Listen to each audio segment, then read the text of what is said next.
Today, I am joined by Maureen Callahan from the Daily Mail to go over some of the biggest stories in the news. Maureen, thank you so much for joining me. Thank you so much for having me, Stephen. So I'm in Utah. You're on the East Coast, New York area. You and I were talking offline, just the difference in what we're seeing. I live in Trump country. Trump flags everywhere. People are excited. They feel like hope in the air. There's excitement. Businesses are like preparing. Oh, we're going to hire, do all this stuff. And then you were saying over in New York, what were you saying about the energy out there? Yeah. So in New York City, I just came back from New York City, last night. And there was a deep sense of grief, of sorrow. I had people express to me their belief, and I get where it's coming from because it's coming from corporate left-leaning media, that more than half of this country really hates minorities and vulnerable people. That's like a separate sort of conversation about the divisiveness, really, I believe, coming from the left, not the right. And then on Long Island, where I spend a good bulk of my time out east, there's a lot of Trump supporters out here. Excuse me, my voice is a little shaky. It's bifurcated. You will see a Trump sign next to a Harris sign, next door neighbors. But there are a lot of the Trump supporters out here are hardcore. You see a lot of pickup trucks with like the Trump flags and the banners and the stickers. It's deeply felt. So it's been a very interesting experience just to go in different spaces, like the true emotion coming out. And I hope that this rhetoric on the left is, as Biden said yesterday, dialed down. It's interesting that neither Harris nor Biden, in speaking this week, fell back on what they've been saying the past month or so, that Trump is Hitler and that American democracy can kiss itself goodbye. Now we're talking about peaceful transfers of power and helping with the transition, and everything's going to be okay. Yeah, I mean, Biden went as far as to say, look, democracy works. We've proved that. Elections are safe and fair. Like, the very guy who was going to ruin America and democracy gets elected, and they're like, you see, democracy works. It's like a head scratcher. And what does the left say to that, right? I mean, they've been spoon feeding their base this narrative that outlets that should know better promptly regurgitated to their viewers and readers. The New York Times has been on this all month, that Trump is Hitler. Trump is Hitler, and he is going to round people up. And we're not just talking illegal immigrants. We're talking people who didn't vote for him, and he's going to put them in camps, and he's going to weaponize the military against them. All of this stuff. I had somebody say this to me the other day out in Connecticut. Do you think if Trump gets elected, I mean, he's going to round people up? I couldn't, you can't believe it, but you can, because of what they're being fed. People like you and I get paid to consume media all day, every day. The average person does not have the time to parse this stuff, and when you hear people say it, it's very bracing and it's very upsetting. It's quite disturbing. Yeah, there really is this bifurcated thinking, right? Where like a Trump supporter might be like, no, we want him to get in. We want an aggressive leader. We want someone who walks with a big stick that's going to end these wars. But then the other side is like, oh my gosh, he's going to walk with a big stick. He's going to undermine. He's in bed with Putin. He's letting Israel do whatever they want. It's so interesting to see the human brain absorb information differently, even though it's presented. But I do believe people that get most of their news from the mainstream media, they are consuming a different feed than people who don't. Like, I get almost all of my news from independents. or groups that I believe are a little bit more neutral. But it's so interesting to watch a human brain receive data, and two people can completely see that with a different lens. Agreed. And I think, it's not just the Democratic Party that's going to be conducting an autopsy in the weeks and months ahead to determine the cause of death, but much of the left-leaning corporate media is going to be doing so as well. The Hollywood Reporter had this great article about the numbers of viewers and eyeballs that CNN, MSNBC, the major networks all shed on election night.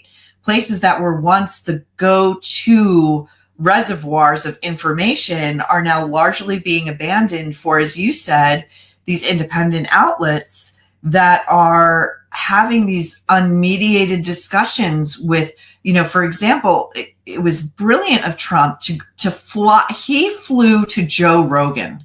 Joe Rogan did not come to him. He flew there. He gave him all the time he wanted, a 3-hour plus conversation that was discursive and nimble, and allowed people to listen to the candidate without editing or the filter of, say, a 60 Minutes, which, try as they might to posit that Trump was too much of a coward to appear, did not succeed with that, I think, largely fabricated messaging. Yeah. A big story that is out right now that I'll put up on the screen is last night, Trump released a video outlining his plan to destroy the deep state. He didn't mince words. I mean, he's just coming right out saying, this is what I'm going to do, and here's how I'm going to do it. He says he plans to wipe out the deep state. Much of that will involve firing longtime employees that he thinks are anti-government or are going to get in the way of how he wants to lead with America. Do you think he'll be able to get this done? Will Democrats, Trump haters, lawfare users, and the deep state just completely push back on anything that he tries to get done? I think Trump has two advantageous positions right now. One is that, having been through his first term, he truly understands, that there were people put in place, or even people that he hired, believing that they were going to help him advance his policies, but were really there to throw spanners in the works. Now we can look back and see just how much he was up against in trying to execute his vision. So I think this time it's going to be different in terms of staffing, in terms of who is in the room, who is allowed in the room. I think the appointment of Susie Wiles, who has basically said as much, is going to go a long way. Secondly, I think that the Democrats would be insane to try to enact the playbook of 2016 onward, which is to engage in lawfare, to weaponize the Justice Department, the justice system, to spin these narratives that Trump is destroying the country, to embark on further baseless impeachments. I truly believe that if they truly believe he is the threat to democracy that they say, well, as the old adage goes, never interrupt your enemy when he is making mistakes. Yeah. It is kind of like I've seen two things, right? So going back to what you and I talked about originally, it was like, he's the greatest threat to democracy. He will destroy America. He wins. Look, America's elections work. Democracy has been saved. Same thing. This guy is Hitler. Then they shoot at his head and hit his ear, and they're like, prayers for Donald Trump. So now you're praying for Hitler? It's like, right. They can't decide when to make him Hitler and when to play on the sympathy and emotion of their voters so that they don't look completely evil. 100%, Stephen. This reminds me of the rhetorical question that always comes up when you're like in college and you've all been drinking and it's like 1 a.m. and the question is, if you could kill Adolf Hitler in the crib as a baby, would you do it? Right? Like that great ethical dilemma. So no, they're not talking about this. And the other part of this election that I think is one of the juiciest stories, and I cannot wait to read the accounts of this, is how many ways the Bidens tried to knife Kamala along the way. Right? And I do think that Biden going out and saying elections work, he just took that. He just took that. They can't do that. They can't say, oh, Kamala was, he never said Kamala had a rough road ahead because she was a woman of color and we still have this racism and sexism endemic in this country. He never said that. He never said it. He is taking a lot of these, you know, narratives that would traditionally be spun and just like all over them. It's amazing to watch. It really is. Yeah. Let me take just a quick commercial break. Did you know that many Americans have digestive issues caused by a potential toxin that's in all the, quote, health food that scientists have been telling us to eat on the fraudulent food pyramid? And this potential toxin causes digestive issues, according to Dr. Gundry, a world-renowned cardiologist. This is affecting millions of people nationwide. Warning signs include weight gain, fatigue, digestive discomfort, stiff joints, and even skin problems. Now, Dr. Gundry explains these side effects are often mistaken for normal signs of aging because digestive issues develop over a matter of years or even decades. Now, I can assure you that the damage is probably caused by these health foods, and it's far from normal. The good news is you can easily help fix the problem from your own home. It's very simple. You just have to know which foods are actual health food and which ones have this potential hidden toxin. You can find out for yourself by going to gutcleanseprotocol.com/SG. That's gutcleanseprotocol.com/SG. Because after years of research, Dr. Gundry has decided to release an informative video to the public for free. It's uninterrupted and it shows you which foods you need to avoid. I'm going to list that link down below, but it's gutcleanseprotocol.com/SG. All right, let's get back to this interview. Again, we were just talking about every brain receives data and then interprets it differently. You just gave me a paradigm shift. I never considered it as him sticking it to Kamala Harris for this coup against him of saying, you lost to Donald Trump, ha, ha, ha. Because one of the questions I wanted to ask you was he consciously or subconsciously undermining Kamala Harris? For example, calls Trump supporters garbage. His wife, Jill, goes out in a bright red Republican pantsuit to vote. And then during Kamala's biggest speech, he suddenly shows up at the White House press corps meeting for the first time in his entire presidency. It all felt like he was just kind of digging her just a little bit to undermine her. Stephen, don't forget Biden donning the MAGA hat. Yeah. Yes. I am firmly in the camp of believing that Joe Biden marshaled his few hours of lucidity a day in sticking it to Kamala Harris for stepping over his still warm body to secure this nomination.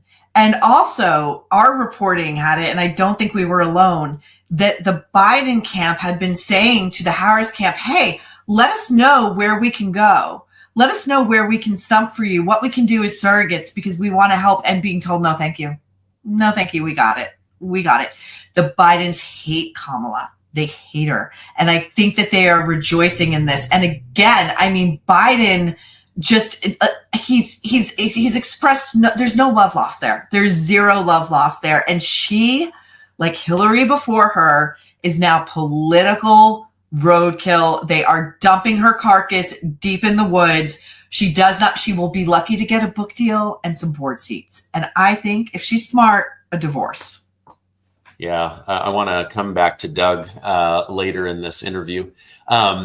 I don't know if you saw the new Ronald Reagan movie that was out. I have not had a chance to see that. Okay, it was really good. If you like Ronald Reagan, if you don't, it was probably a waste of your time. But anyway, in there at the very end of the movie, he learns in real life. Ronald Reagan learns that he has something called dementia, right? Mm-hmm. And he pens this letter to America telling them he has it, that he's going to try to be brave, but that he's going to forget his country and that he was president. And he was very noble about it. And then he goes on to live 10 years with dementia. Do you think we might get something like that from Biden? Or do you think they, even after he leaves office, they're going to keep this show up that he wasn't having mental deficiency his entire presidency? I think it will eventually become historical record from the Bidens themselves. They will have no choice. It won't be immediately after he leaves the White House. I think there will definitely be some daylight there to sort of try to preserve his legacy as not an incompetent leader. Biden and Joe Biden, they're going to be very protective of that because his legacy now also is the guy who gave the White House back to Donald Trump. And Joe was convinced, and this was sort of the stubbornness with his refusal to go. He said, I am the only one who can beat Donald Trump. And I believe that he believes that, and I believe that as long as he is lucid, that will haunt him for the rest of his days, that he was robbed of that by a party led by Nancy Pelosi, who shoved him out, by Barack Obama, who was shoving him out, and installed his own DEI hire who was never up to the gig to begin with. Yeah. He really, he really got kind of, for lack of a better word, Judas Iscariot betrayed by his closest people, right? Or Julius Caesar, you too, Brutus. Everyone he thought loved him was stabbing him in the back in order to get him out. Kind of sad to watch, even though I'm not a big fan of Joe Biden. Let's switch gears to Donald Trump. He's only been president-elect for 2 days. Already the Houthis near the Red Sea are saying, we want a ceasefire. We want to move on. Ukraine is saying, we're open to peace talks. Putin is saying, I haven't talked to anyone from the White House in 24 months. I'm open to hearing what Donald Trump has to say about ending this war. New York City within a day says, we're not going to be giving as much financial help to illegal immigrants. It's time to take it. Yeah. So what do you think? I mean, the guy's not even been in 72 hours and it seems like the world is turning on a dime. Yeah. The world is turning on a dime because they realize now there's somebody in a position of power who's going to use that power and is going to restore America to what it was before the Biden-Harris administration. When you were talking about Joe being knifed by the people closest to him, I also just couldn't stop thinking about that Barack Obama famous quote, which was never underestimate Joe's ability to F things up. And he left this country and the world in a complete mess. And the Afghanistan withdrawal was number one in signaling to the world that we were abdicating everything and we were going to be, as Obama would say, leading from behind. So to see this sort of turnaround within 48 hours is quite remarkable. And I think that it absolutely, again, it's reflective of this spanking that the Dems got on a massive scale on election night. People want the exact opposite of what has been done the last 4 years. Yeah. Well, it's obvious from the people that I live around. But again, I don't live in a predominantly Democrat stronghold area. So I don't even know how to have that perspective. But it seems like a lot of the country, whether they loved Donald Trump or hated him, they didn't know who Kamala was, and they felt financially they would be better off. And so interesting to see the outcome this week. I live in an area that is very pro-Trump. Many of the people I've spoken with over the last 72 hours are telling me that they're getting messages from Democrat family and friends saying how afraid they are for their lives, that, this Hitler character has been elected. How could more than 50% of the country openly vote for Hitler to be in office? Is there any way to cool this, or until the mainstream media quits pumping this? I just don't know how to convince Democrats. For 4 years, he wasn't Hitler. In 3.5 years, he didn't become Hitler, and he's not probably going to become Hitler. Why do you keep believing he's Hitler? The Dems have only themselves to blame for this. I was waiting and really not expecting it ever to come. But I thought there would be a moment akin to that moment with John McCain and a supporter at that rally towards the end, in really close to Election Day, where this woman stood up and said, Obama's a Muslim. He's a terrorist. He's going to destroy this country. And McCain took the mic and said, no, ma'am. Barack Obama is a good man. We just disagree on some fundamental issues. That's it. It never happened. And the Dems have themselves to blame for this rhetoric. And every Trump voter who has been told by the left or the mainstream media, boy, are you an effing idiot. You're so stupid. You're so stupid to vote for Trump. You're uneducated. Do you have a college degree? It's like, look in the mirror. You've spoon-fed your base this line that Donald Trump is Adolf Hitler. And a good portion of that base has metabolized that as truth and isn't afraid. I mean, I spoke to people this week who I would think know better, who were close to tears, thinking that more than half of America hates people who are marginalized and is going to do terrible things to them. And that is the lingua franca of the left, the otherwise woke left that agitates for equality and for kindness, and actually is just fanning this kind of rhetoric that is, they wonder why the country is so divided. I would say, look in the mirror. Yeah. Yep. That's good advice. You mentioned a couple days before the election to Forbes breaking news that Biden calling Trump supporters garbage and Kamala Harris not condemning it was her October surprise, and she didn't handle it well. I wanted to get your thoughts briefly on that, but I'm wondering why the October surprise wasn't the fact that Kamala Harris's husband slept with the babysitter and has pretty strong witnesses that he beat an ex-girlfriend.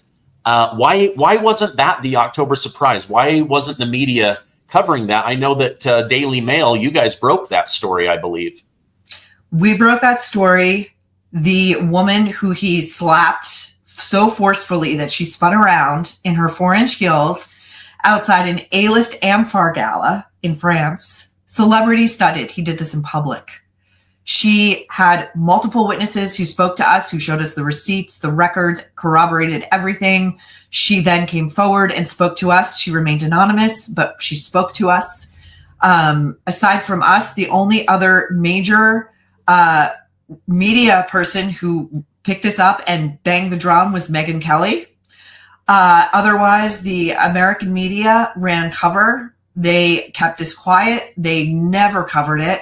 She was barely asked about it. He was barely asked about it. I actually don't think she was ever asked about it, in fact.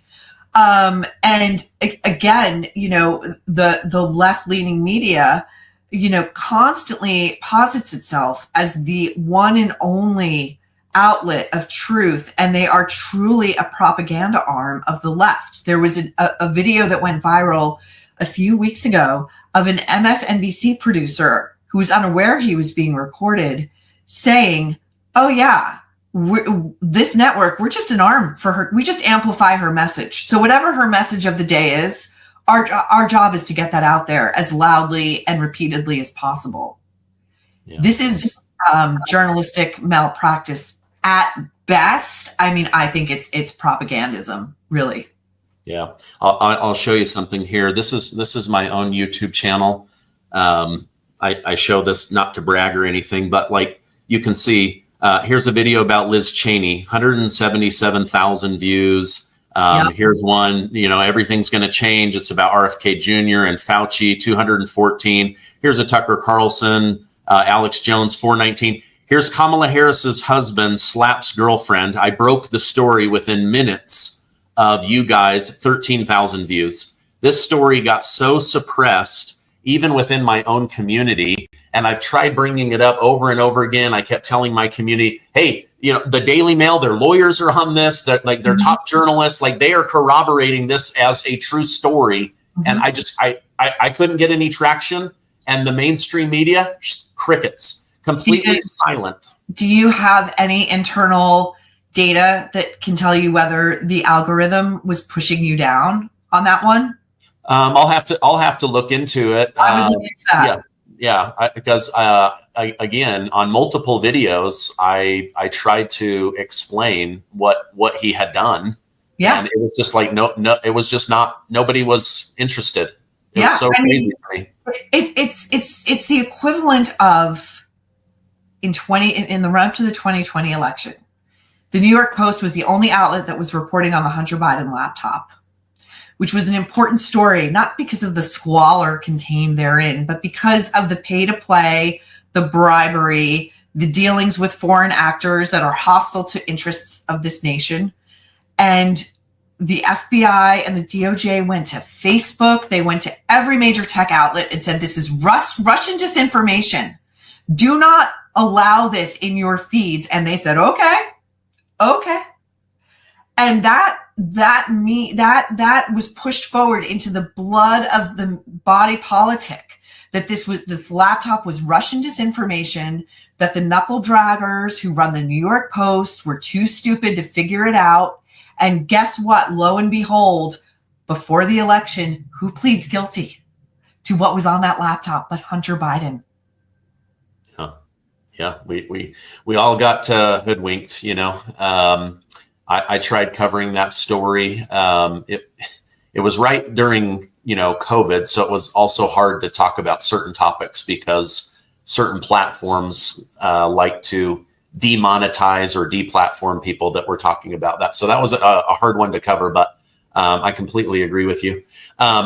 You have a book out, Ask Not: The Kennedys and the Women They Destroyed. Tell me a little bit about that book. So Ask Not is what I call a reconsidered history of the Kennedy family.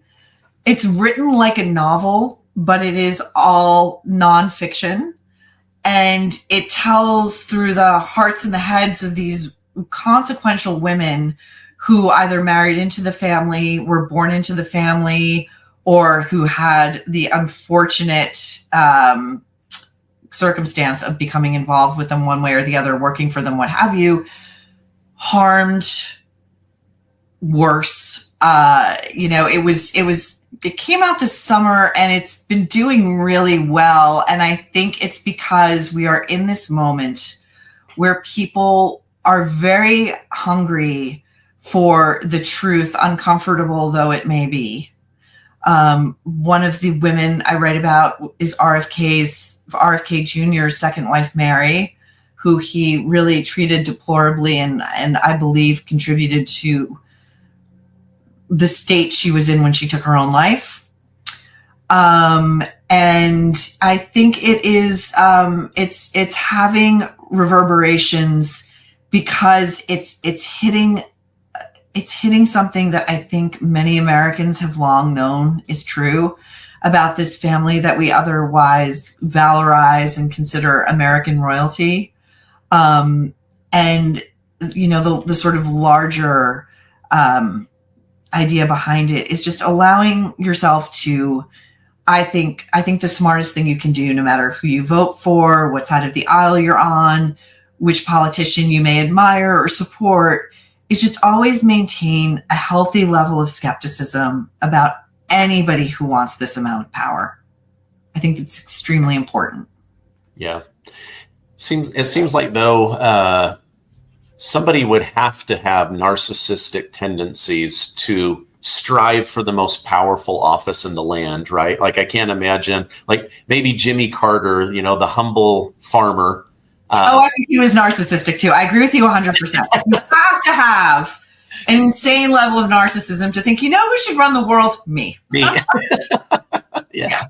I don't have that. I see in the comments down below, Gardner 2028, and I'm like, oh, I don't think I would be a very good president. I would try very hard, but I don't think I have the ego for it. Okay, well, I'm going to put a direct link down below. I've been learning a lot about the Kennedys. Of course, you look up the assassination of JFK, and you can't help but find the women in his past and some of his, kept out of the limelight behavior in the White House and things that he did. But I will definitely put that. Okay, final question that I wanted to ask you is, why specifically do you think the Democrat message is failing so much? Bernie Sanders, Senator Sanders said, Democrats are so dumb, they can't figure out why abandoning the middle-class worker would lead to the middle-class worker abandoning them. That was his thinking. What are your thoughts as you do this post-mortem in your mind of where they really lost a large millions of people in future votes? I agree with Bernie Sanders' assessment. They have become a party of the elites. David Axelrod also said as much on CNN. They are overwhelmingly concerned with what the rest of America considers minutia, be it identity politics, wokeism, trans issues. They are just completely out of touch. And you cannot underestimate the routine castigation of anyone else who thinks differently as stupid, as uneducated, as not knowing what is good for them. To see the hectoring that both Michelle and Barack Obama engaged in during this election cycle was shocking to me. And, I thought, we've long known they went Hollywood a long time ago. But, this idea that the Dems think that people like Oprah and Julia Roberts and Meryl Streep are going to move the needle. America looks at those people and laughs. They have no idea what it's like to grind it out day to day in a country that has been turned over to special interest groups. And America has had it. And again, unless the Dems do a full body autopsy that does not involve pointing fingers at the people who cast them out, they are going to be rendered increasingly irrelevant, and they can kiss 2028 goodbye as well. Yeah. I would venture to say most politicians, Democrat, Independent, Republican, that have been in a long time, they make good money. They probably are out of touch, right? But there was I can't remember which news outlet it was, but there was a reporter that tried to have an on-camera gotcha with JD Vance, saying, oh, you've been a senator for a long time. You're a lawyer, how are you going to understand middle-class America, working class, struggling class America? You don't even know what the price of a gallon of milk is. And he guessed he was within 1 penny of the price of milk in the town. And so anyway, it had the opposite. It backfired. Oh, wow, here's a guy that gets the middle class. So this gotcha moment ends up gotchaing the reporter that asked the question. Yeah. Yeah. And I just say one thing to that, Stephen, or just two quick things. One is JD Vance grew up in abject poverty and is a true American success story. He got himself into the halls of power and education on his own. I mean, he had help, but he did it himself. And I think that people who come from abject poverty or from a childhood of need and neglect, they never forget it. I think that is baked into the lizard brain. And I think that JD Vance connects with people for that reason. And secondly, just the other morning on Morning Joe Scarborough evinced utter shock that butter costs $7 at the grocery store. So talk about who's out of touch. Yeah. Well, definitely Joe Scarborough. Well, Maureen, thank you so much for coming on. If people want to follow you online and enjoy your articles as much as I do, where's the best place to send them? Thanks so much, Stephen. I am on Instagram, Maureen Callahan Writer. I am on Twitter, DM Maureen. And you can always follow my stuff at the Mail. Okay. I'm going to put a direct link to your article page as well as your social media. Thank you so much, Maureen, for coming on. I hope you have a great rest of your day. Thanks so much for having me, Stephen. It's been a complete pleasure.